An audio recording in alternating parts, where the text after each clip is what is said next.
What's up, y'all? It's the Uptown Made Podcast. It's your girl, Miss Maddie Monroe. You know what it is. I'm Shay. And it's your girl D Rose, aka Miss Well and Woke.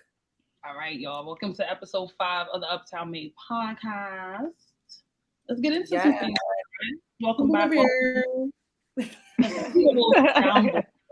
Fire. Watch, I'm gonna be dropping the bombs and all that. But how y'all feeling? What's up? What's going on? Let's get into some things. Y'all, I'm telling y'all, I'm feeling really, really good. So y'all know here in the birthplace of hip hop. So Mayor Eric Adams, you know, the one who be out here partying, dropping it like it's hot, hanging out with all of the cooks and everybody. He decided to have an event at Orchard Beach. And, you know, I usually don't be sitting there parlaying at Orchard Beach because you can't dip your foot in the water. It's not really too clean. But they've been having a lot of summer events that I feel are really dope, you know, and everybody popped out. So when I say it was a movie, it was a movie. It was hella people that came through. And two of the headliners performing was supposed to be Ja Rule and the Lox. And when I tell you, baby, the Lox was up there cooking. They didn't want to leave the stage for nothing. And then you also had, you know, our man's Peter Guns, and, you know, Lord Tariq wasn't there, but he was giving him his homage, and, you know, Uptown. Little Pete. He was wearing his son's t-shirt talking about representing Corey Guns, son of Guns. I thought that was too cute. What was really dope about it is that, like I said, it was a culmination and a celebration of hip hop. I felt really hyped to be a part of it. They were shouting out every hood that we've known to live in, be in, stay in, chilling, was getting its credit. The ages went from a range of everybody, but they didn't really have a lot of female performers. And so they had Hood Celebrity come out, which I thought was a nice little dancehall tribute. Like, I was in there. My Tina, the real Tina. She was cooking shit up. But I feel like when we're sitting there paying homage, right? You got Grandmaster Flash, and then you got Hood Celebrity. So I'm like, let's sew up some of this time gap that was going on. Right. Mm-hmm. So did they have any artists like from the Bronx though? Like, it was in Orchard Beach. You know, the Bronx is a birthplace of hip hop. But what Bronx was there other than Peter Guns? Like, did we have a Fat Joe? Remy ain't slide through real quick. Like, we didn't get no more Bronx. Peter Guns and his son. Ja Rule did say his mom was from the Bronx. He did say that. He did give homage. He said, shout out the Bronx. My mom, Zooks, is from the Bronx. You had a lot of moments like that where, you know, people were hood innocent. So that's funny. They do what they can. Like, you know, like I said, we was from the Bronx. The audience was from the Bronx. Not the audience. Yo. No, but I mean, in hip hop, you know, the women are very much never really mentioned. But now, you know, in the new era of hip hop, females, they out here, like, you know, it's a cluster of them. You feel me? Like, cool. Yeah, you know, I can go on and on about female rap, but it is a real fickle part of the industry, I think. You know, when I talk about what made me fall in love with the culture of hip hop in general, like, I do give homage to a lot of the females that were coming in the game. Like, I loved MC Light growing up, and I loved Eve. Like, let me tell y'all, real rap. I had one of those my life size Barbies, right? And she was for me. So I cut off all her hair. I tried to dye it with like nail polish, right? I put 2 paw prints on her, and I walked around and I was like, this is my best friend, E. And that was my little doll. And I was like, because for real, I was wanting to be a gangster rapper when I was a kid. Like, that was my thing. My rhyme book and all of that. So my size Barbie had to be like Eve to E. Like, we had to be out here in these streets. That's the last time you should tell that story. Yeah, no, honestly. What? No. See, Shout everybody out to Eve, but nah, don't do that. Oh no, no. All you little kids out there, do not do that. No. Yeah, she was gangster. I used to design clothes and everything, little hip hop outfits and all types of stuff. Like, I was sewing. I had the flip of the wrist and all of that. I was meant to be in the industry. I'm weak. You're really wilding. Yo, look at the flick of the wrist. Okay, I see you. I see you not in the doll clothes. Honestly, mine is Queen Latifah, and I don't give a fuck. Like, I love Queen Latifah, hands down, rapper, actress. theater, whatever you want to call her. Like she's fire. Like, and she's like definitely like a dope female rapper. Like, Yeah. I don't know. Who you calling up? Like, no, seriously, Queen Latifah, like, I don't know. My mother used to listen to her all the time. So it's like, yo, I grew up knowing, like, don't let no nigga call you no bitch. Like, we not doing that. You feel me? I got that from her.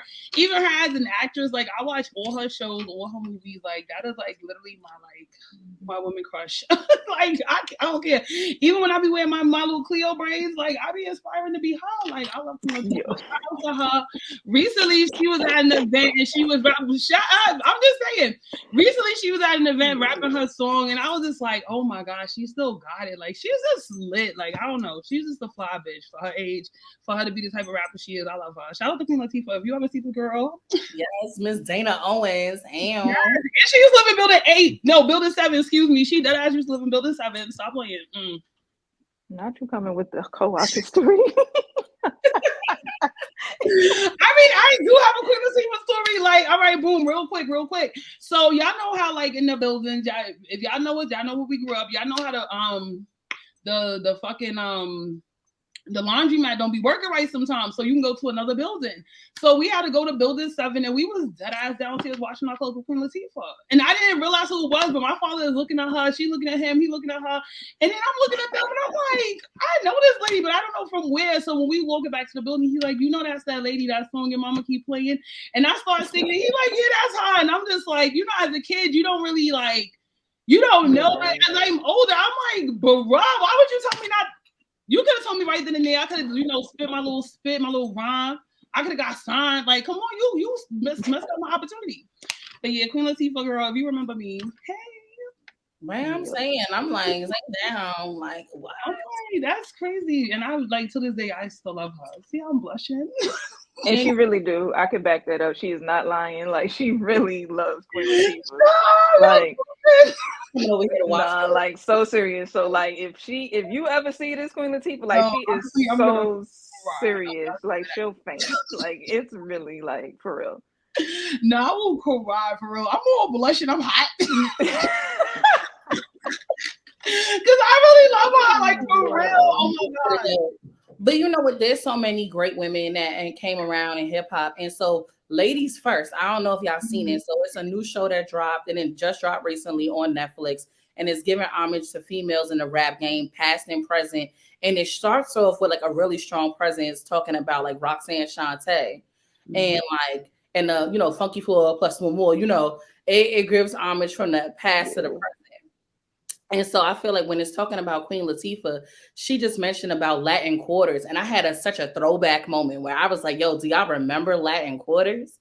Because that was still like a vibe. Like, we grew up with so much New York staples. And she was just saying, going there and then being in the Bronx and getting a feel for the culture really gave life for what she wanted to do as a person. And she wanted to have her own special spin on it. And I thought it was so dope that bringing African heritage into light in her performance, especially since we know this about our African people and about our ancestry, royalty is big. Because I tell people, I don't, like I said, one of my famous things to come online is to say, hey, kings and queens, because that's how I see us. And Queen Latifah was such a center focus for stuff like that, making sure that women were respected in this industry and respected within her music. Yeah, right. They tried to muscle me. I ain't get to say who my favorite female rapper. No, I want to hear you. They tried to muscle me. Oh, you say we bullying? All right. I tried to, like, golly. So mine is a bit biased because hi, mommy. So my mom likes salt and pepper, and like through and through, like that's just what it is. Like I can't. Like for me, like I don't really have a favorite female rapper. There's rappers that I like and there's rappers I can relate to. So like if we going by rappers I can relate to, Brat and Missy. But as far as like favorite rappers, I would have to go, if I had to choose, it would be Salt and Pepper. And that's just because nonstop, that's just what it was. Like I'm gonna put a man to you to death, shoot all that. Like it just is. When it gives Salt and Pepper, I think about how my mom used to dress back in the day. Like I got one of them little brightly colored jackets that I was able to use and call vintage and everything like that. The hairstyles, the whole aesthetic. that's what I think when I think about Salt and Pepper. It's just like their contributions, not just to music, but to the fashion and to the culture. It was a whole vibe. Yeah. Because people dress up as Salt and Pepper for Halloween, like they are definitely like an imprint of hip hop fashion culture, like big ones. And I think it was an interview that I think both of them did, but Pepper was saying how I guess back then her sister used to cut up their jeans, and she was like, "Y'all owe me a lot of money because like now that's just what everybody's wearing." But back then, like cutting up your shirts and stuff, that wasn't a thing. That like that wasn't the it thing to be doing. She was like, "Y'all owe me a whole lot of money." She better get Also, people don't always talk about Spin, right? Like Spinderella. Like now, let me explain to y'all, right? The original one or the original Spin, and then okay, we can touch base on that. But let's go there, Dana. Don't let me. Come on, let's go. Let's go. So much younger than them, like for her, like she was like a kid on the scene, and the fact that she was a kid who was allowed to get up there and DJ that way.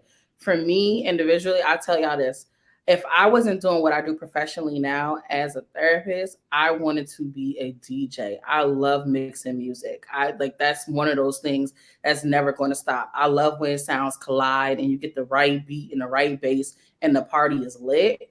So I always said that watching that for me was epic. Just because she was young up there spinning. Yeah, facts. But I agree with that, but I feel like she don't get the recognition she should get at this age now. Yeah, that's true. A lot of people play her for dust. Like she wasn't like one of the first like top female DJs. Like, come on, stop. And she also, it's even with the name because it's like she wasn't the original Spinderella. She was the second one. Mm-hmm. They just kept the name, so it's like it's also a thing with that too.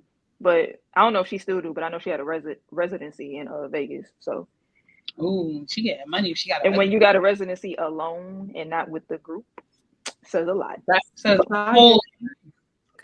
That's one of those things that's never going to stop. I love when sounds collide and you get the right beat and the right bass and the party is lit. So I always said that watching that for me was epic, just because she was young up there spinning. Yeah, facts. But I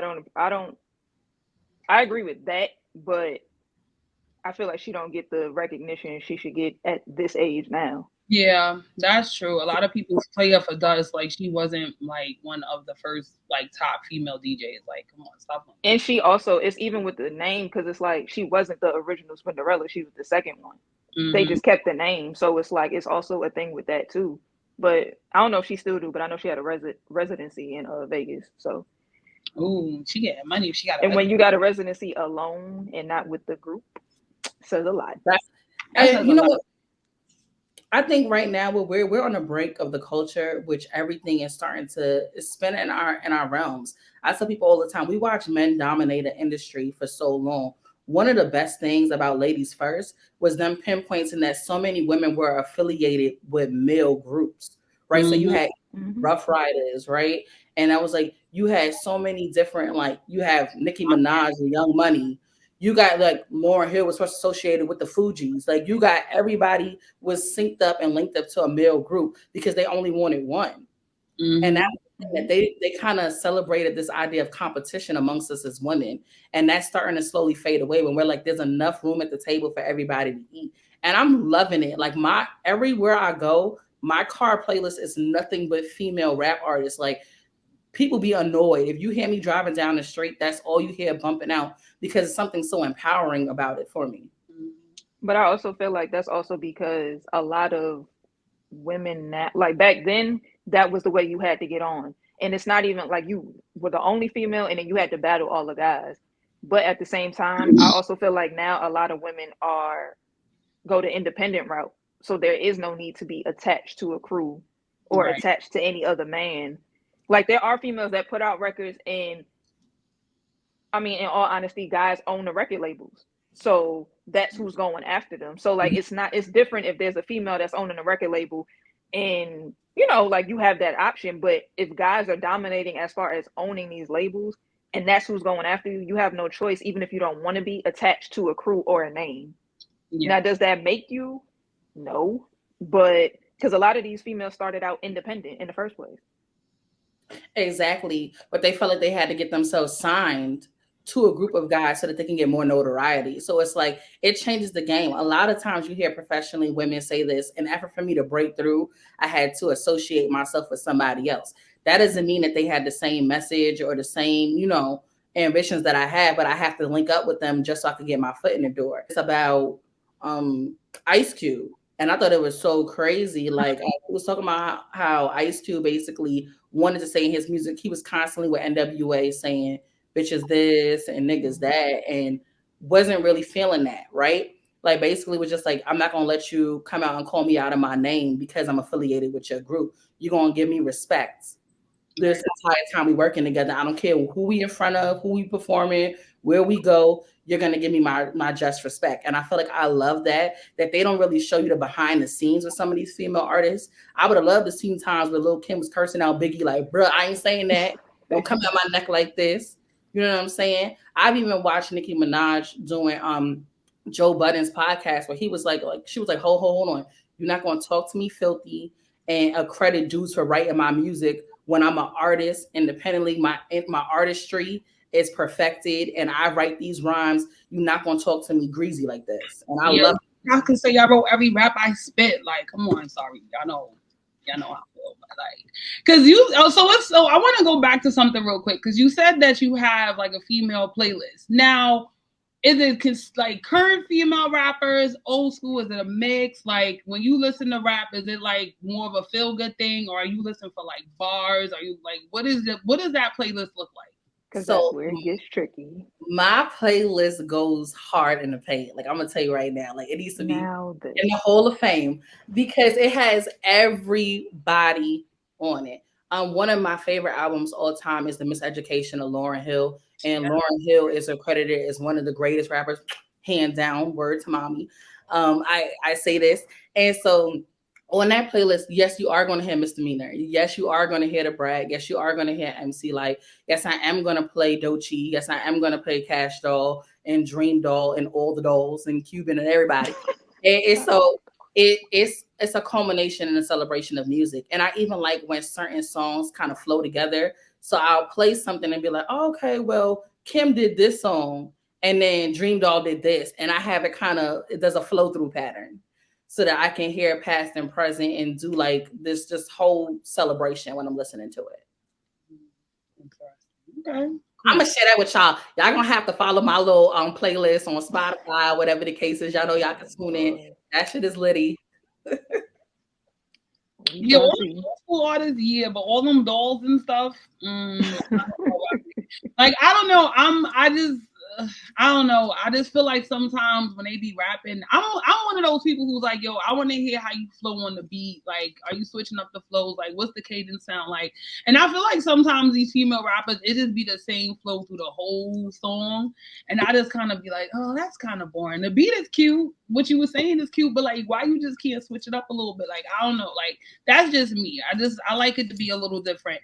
Someone who's a prime example of that is Meg Thee Stallion, but I ain't gonna hold y'all. Meg Thee Stallion, her early work, mixtape, snow days. Anything, yeah. Say it one more time for the people in the back, okay? Her Tina Snow days, the best playlist to listen to go to the gym. If you was like not in the mood for nobody and they bullshit, you just want to throw some music like that. Tina Snow mixtape, fire, hands down. And she wrote the majority of the songs on that mixtape. Meg Thee Stallion can write. I don't know what the fuck happened when she got signed to Roc Nation or whoever she signed to, but she needed. I hear a little bit of party influences. I'm gonna leave her alone because I know she's going through a lot. But yeah, her early stuff is the bomb, hands down. Like, but she kind of got like the same flow, but it's just that Houston twang. I don't know, it's something about it that's like. I'm gonna be real with y'all. Everybody before they got on, I used to listen to Gangsta Volumes 1 and 2, and that's when I was really, really rocking with Cardi B or Barty, and that's really when I was a part. Like I was really. I was with the mixtape mommies. Yes. Yeah, I'll agree. Nicki Minaj mixtape. I tell people this all the time. Back when MySpace was on game, if you came to my profile, you already knew you was finding Nicki Minaj on my profile on MySpace. Like that was a rip. Yeah, but her first album was fire though. Like, we not gonna sit here and act like her album was not fire. Like, her first album was crazy. Like, so that's the thing with her. Like, Nicki had fire mixtapes and then dropped that first album, and the shit was out of this world. I was like, well, hold on, like, all right, bitch. Like, the album mode is crazy. You feel me? Now, there's a few of my albums that ain't my favorite. We ain't gonna touch that, but that Pink Friday, masterpiece. I mean, you have a lot of dolls, and I give y'all that. But at the same time, there's so many like different artists. Like, if we love Missy, right? I love Tiara Whack, and I've seen Tiara Whack perform, and I've seen her visual album. And when I think about Nicki Minaj and her creativity, and I think about Tiara Whack, I was like, I love the creative expression that people give through music. Like, everybody doesn't have to come at with you with the same sexually explicit lyrics, even though I love that too. I'm trying to twerk something, pop something, drop something. I'm trying to do all of that. But I love the fact that women can shine in so many different avenues. I get up every morning to Cash Dolls, Wake Your Ass Up. I'm going to tell you right now, like, that's my alarm clock. You said it's up to the cash, get to the bag. I'm like, I'm counting my money. I'm all like, I'm ready. It's time. Shout out to Arkisha. Right? What?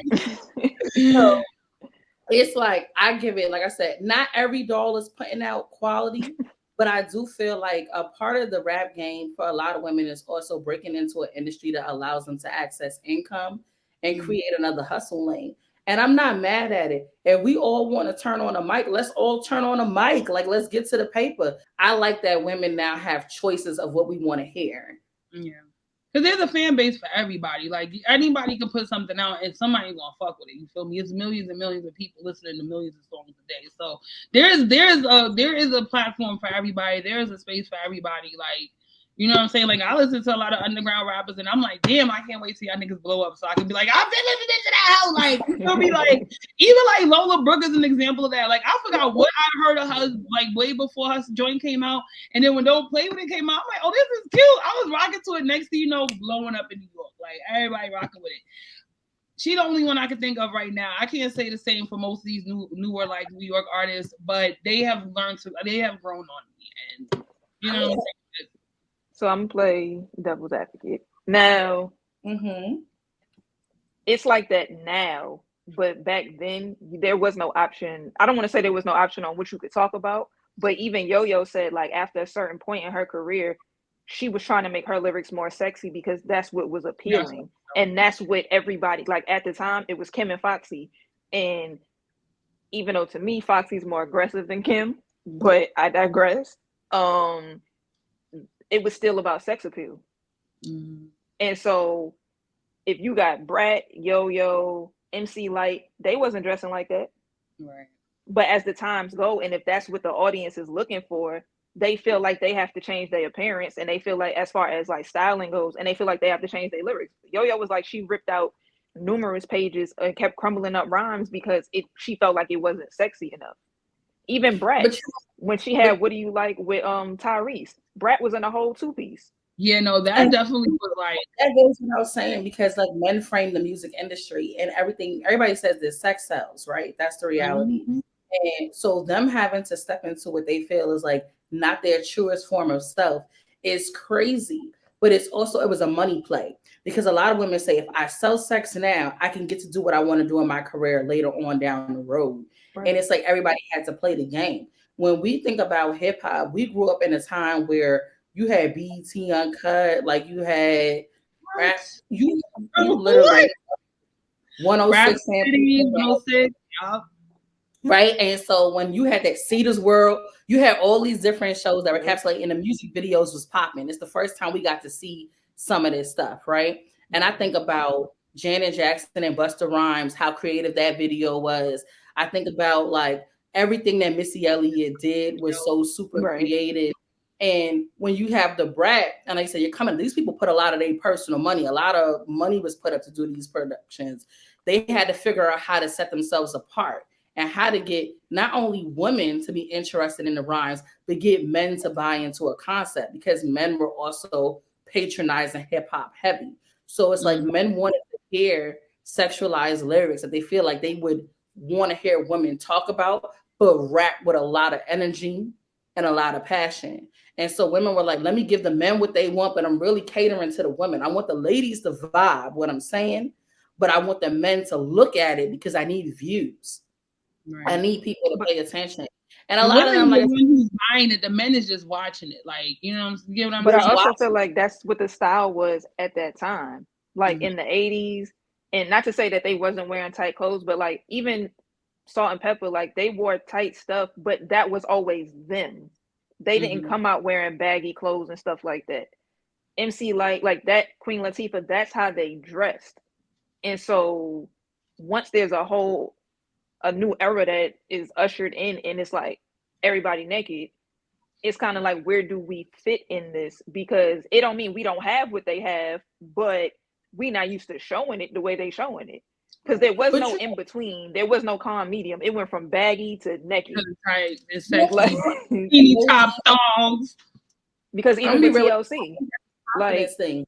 It takes a lot of confidence to say that I'm going to set myself apart from everybody else. Because just in that same comparison, yeah, you had the Brad stepped in her fashion in her own lane, right? But then you also had Lauryn Hill, who was like, yo, I'm going to tell y'all what I'm giving and I'm not selling y'all like this.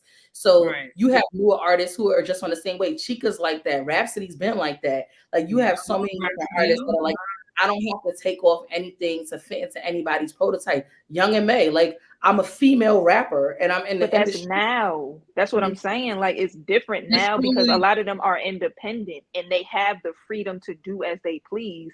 And it's enough of them to say, I'm not taking your shit.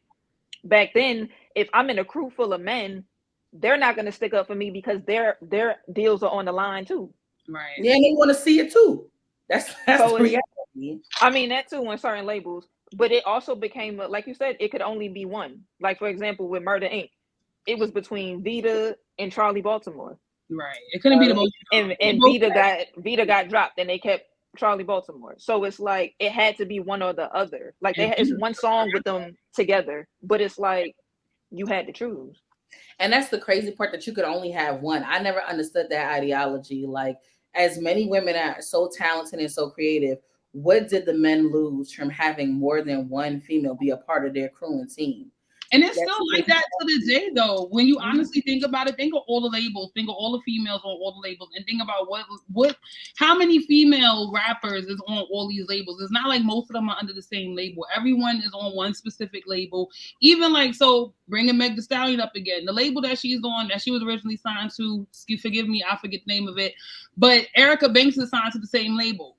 Where's Erica Banks' career at? You feel me? Like she had that one little hit.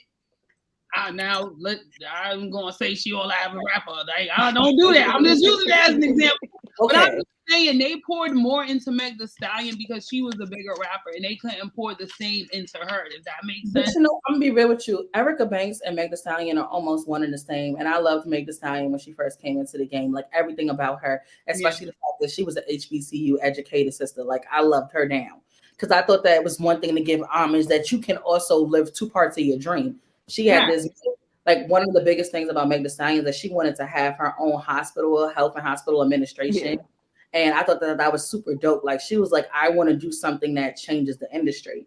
And I feel like that's why she skyrocketed, because there was another aspect of Meg to sell, which was the fact that she was educated and a hip hop star. So I feel like for Erica Banks, it was just like she kind of got pushed to the side because Meg had a multi-level type of platform to sell to people that people could buy into. So if you were the girl who grew up on the block, you rock with Meg. If you were the girl who was in the dorm, you rock with Meg. If you was the boss going to court or work, whatever, you was the lawyer, the doctor, you rock with Meg because you kind of understand like her different level of life.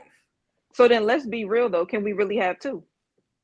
Because whoever comes first, that next person has to be modeled after them, whether they want to be or not. But if that's what worked to make that person go, that's the formula they're going by. So can you really have two? Because is the second person really going to take off the way the first person did? I mean, let's be real. Or is it a timing thing? Lane. Like everybody has their own lane, and you have to be willing to step apart and bring your own uniqueness. Like I can't tell you like if Erica Banks has something different to offer than what Meg Thee Stallion had to offer. That's the But reality. that's what I'm But I saying. don't care Can though. you have Use two two? different rappers now. Let's use two different rappers because Shannon said something that kind of touched home. So we got Nicki and we got Cardi B, right? Nicki came because there was no lane in female rap. She came like she's like one of the first female rappers out of almost 10 years, I think it was. I forget how long it was. I think so. Yeah. Yeah, it had to be just about 10 years. So then Cardi B comes, right? Whatever transpired in the industry, it transpired. I'm not gonna get into the politics, but it's like there is an extreme difference between the two rappers. I'm not even gonna hold you. It seems to be a place where they both cannot be at the top. Like it had to be either or. You know what I'm saying? And it just seemed like whatever that hate train that happened, it boosted Cardi up. But it's like no. See, look. I believe, and this is strongly rooted in colorism, right? And I had to say it. I was not trying to go there. I was trying to keep it real PG for the show. Like I was going, I'm like, if you going, we going there, we going there. Cardi B is a Puerto Rican from the Bronx, light-skinned bitch who they sat there and they paid all this money into her to push her. Yes, is Nicki Minaj of a light-skinned tone? Yes, but she's a black woman. She's a powerful, strong black woman that these motherfuckers wasn't used to. I think because she was like the first female rapper for such a long time, the way she came in and the way she held herself down, it was a lot of shit she wasn't going for, and they wasn't fucking with that. But Cardi B, they tell her to jump. She like, oh, how high? Like she do whatever these niggas tell her to do. Like, so there's an extreme difference between the two rappers. Like, one, somebody actually write their raps, and the other one is just getting the shit written for her and is getting pushed and paid for it. Just saying. You know what my whole thing is? Let's own some real realities about this. Yeah. Prior to Nicki Minaj and prior to, I loved Remy Ma, and I love battle. I like battle rap, battling lady. Like I love Remy Ma down. Yeah, I think still hands down one of the best lyricists and female like rappers in the game. Yeah, shout out to Remy's little rap battle she got going on. No, Chrome 23. Yeah, shout out to Chrome 23. But lyrically, Remy Ma is one of the best to ever do it, like hands down. No facts. Like Remy's a great battle rapper, a great freestyler, but Nicki's good at writing her raps. Like I said, it's by her being a black woman, by her being of a more melanated complexion. Remy Ma was also somebody just like another, like a Foxy Brown, just like Little Kim, where if you're sexy, we're more invested. But if you're not as sexy, we're not really feeling it. And then you have somebody like Nicki Minaj come up, and it's not just about her being a black woman, it's about her being an exotic. And let's talk about that. It's exotic that people are looking for. And so they found the next version of Nicki, and Cardi B became the next exotic thing. I'm going to tell you something right now. You would have the same play for somebody who's coming anywhere in the world, an Asian rapper, like you said, the Cuban rappers, and it's that they selling exotic. Because I don't feel though. Hold on, I want to interject because I do feel as though I think if that thing with Remy didn't happen, I think because when Remy went to jail, she was at the top. Like she was like, no, yeah, I do feel like that played a part in it. Like I think her going to jail is what kind of like declined her career. Honestly, like she was going for 8 fucking years. Like she was so she technically was like one of the last female rappers before Nicki came along. So like Remy was holding it. I definitely feel like if Remy did not get into that situation, I feel like she would be way further advanced in her career. She'd be going down. I mean, she is a great, but like ideally, she's not listed as one of the greats because she's not out there like Nicki is. But I think if she didn't go to jail, her career would have been consistent and she would have been good money. But because she could spit. But then that's the thing too, is that's the difference is like going back to Nicki and Cardi. There's a difference between somebody who takes this serious lyrically and somebody who's just doing this just because I can do it. Cardi doesn't care if somebody else writes her lyrics. This shit is just fun for her because she can do it. But Nicki takes like lyrically, that's what she's into. So there's that, like it's two different things. Like let me say that in terms of them selling themselves as characters, one considered themselves to be an actor and a rapper, Nicki Minaj. One considered themselves to be a comedian and a rapper, Cardi B. They both stay true to those lanes. There was a creative element that was brought to them, and that's what we all really vibe with. And so by Nicki saying she was a Barbie, that appeals to a certain type of woman. Because for any little girl who loved playing with Barbies and loved the aesthetic to what Barbie brought, they vibe with that idea. Same thing. Cardi brought I'm straight out the hood, it's gritty, like everybody bought into the vibe. People are selling you not only on their music, but them as a brand. And what I appreciated about both women was the business. I tell people this like this: I don't have no hate in my heart for Nicki Minaj or Cardi B ever, because I love the hustle. I love the fact that they was getting to the money and dominating the industry and stacking coin.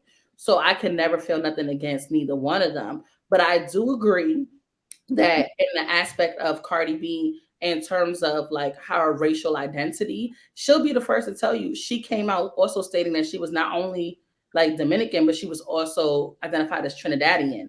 And when she came out, people told her there's already a Trinidadian claimed rapper, and that's Nicki Minaj. So you need to choke back that part of your identity and only go for the parts of you that identify as Dominican, because that's what we haven't seen. And I feel like that's the same thing for Nicki Minaj. It was like if you big up both parts of the culture, you'll also have a platform that'll appeal to a larger group of people. It's the same thing with artists like Spice and Destra and other people come in. It's like appealing to Black people as a whole to get a huger fan base. First off, Spice been in the industry for a gazillion years. The fact that she is just now hitting mainstream is fucking crazy to me. Like, it's what you love in hip hop. Let's say what it is. Exactly. And a lot of people was like, "Oh, who's Spice?" I'm like, and people that I know who love, like, who say they love reggae music, they listen to all the dance hall and all of that. How you sitting here talking about who's Spice, but you fuck with dance hall? Like, you don't make that. But like I said, I'm playing with it, my nigga. Like, if you know your music, you know your music. If you don't, you don't. Like, Spice is like the number one dancehall artist since like the early more than late 90s. Like, come on, she been out for years. But she had to parallel herself to hip hop artists and put herself, to me, on a lower platform. Platform to get notoriety. There's no other platform. There's no other platform for an artist to go on to be like, to, you know what I'm saying? Because we don't have these shows anymore. There is no 106 in Park. There's no Rap City. There's no Teen Summit. Like, there's none of that to go on. So it's like, how are you really supposed to showcase anything?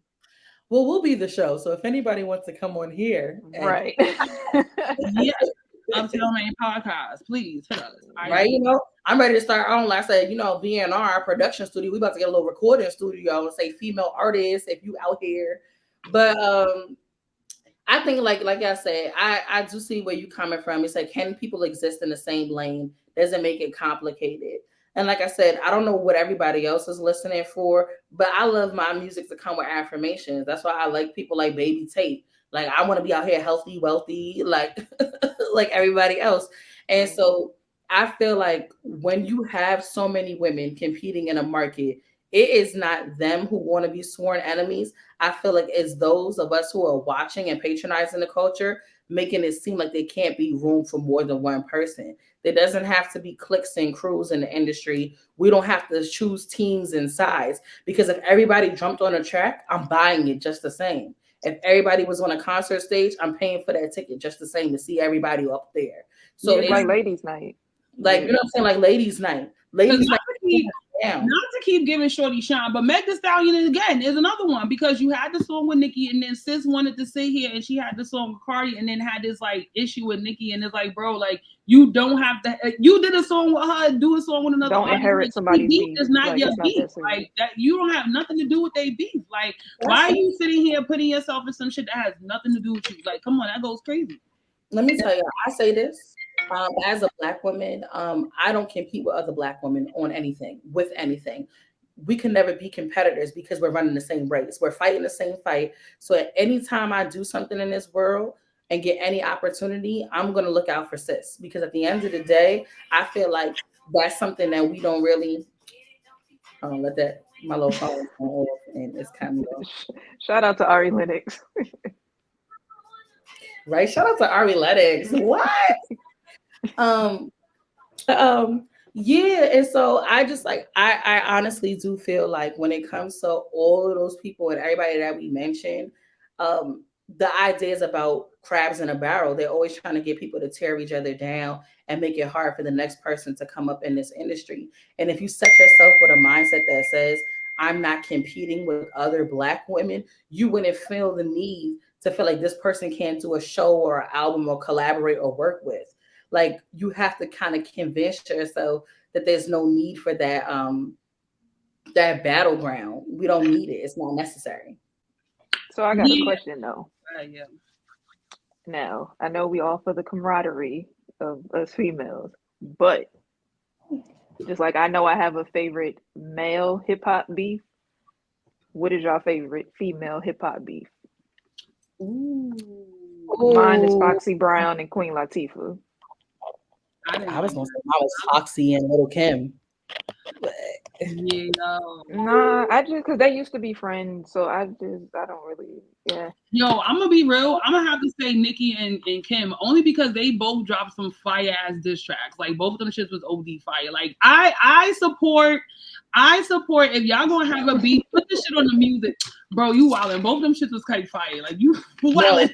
Nobody battled in beef like Remy Ma and Nicki with Remy. Yo, that was crazy. Oh yeah, no fact. Yo. But only because I feel like when Nicki came back with no frauds, Nicki came back too late with no frauds, and two, I'm sorry, I don't think Remy wrote her diss. Like that sounded too much like Papoose to me. Like I'm just saying, if you listen to it, and because I listen to Papoose, I love Papoose. He's another rapper who's very much underrated. But anyway, I listen to it and it sound like Pap. I'm like, and I really try to listen to it with like naked ears, but like the first time I heard it, I'm like, that sound a little bit like Papoose. I mean, do we really know if Nas wrote Ether? Like, we're not gonna do that. We're not gonna do that. We're not. Nas I'm asking the question though. Like, do we? Because she's saying that's not like Pat, but do we really know if Nas wrote Ether? Nas is the future father of my children. Like, I just want Nas to understand that we're not coming out. Shout out to Nasir Jones, who has kids of his own. Yeah, no, but shout out to the rap beats where y'all put it on the wax. Like, I fucks with that type of rap beat. You feel me? Like, that's why I was like, damn, like that Remy and Nicki one was type fire, but Nicki just waited too long to come back with that. Like, when it was her and Kim, like she dropped the song like 2 days later. She waited like a whole 2 weeks to drop No Fraud, even though the video was fire and you know whatever. But my thing is when Sheetha came out, niggas was talking about, oh, I didn't tell Remy Ma that. Like, that's corny. Like, come on. If you told her that, you told her that. You making her look crazy. Like, oh, nah, I never said that about Nicki. Like, I didn't say that. Like, everybody came out denying everything that Remy said on that song. Like, that was corny. Like, every dude that Nicki Minaj swerved, every male in the industry that Nicki Minaj swerved, ran over to Remy's room. It was like, hey, guess what? No, they did. They did. They turned around and denied that they even told Remy that shit. Like, come on, that's corny. Like, but no, I do like my favorite is Nicki and Kim. I ain't gonna lie, because those diss tracks was OG fire. Like, both those are fire.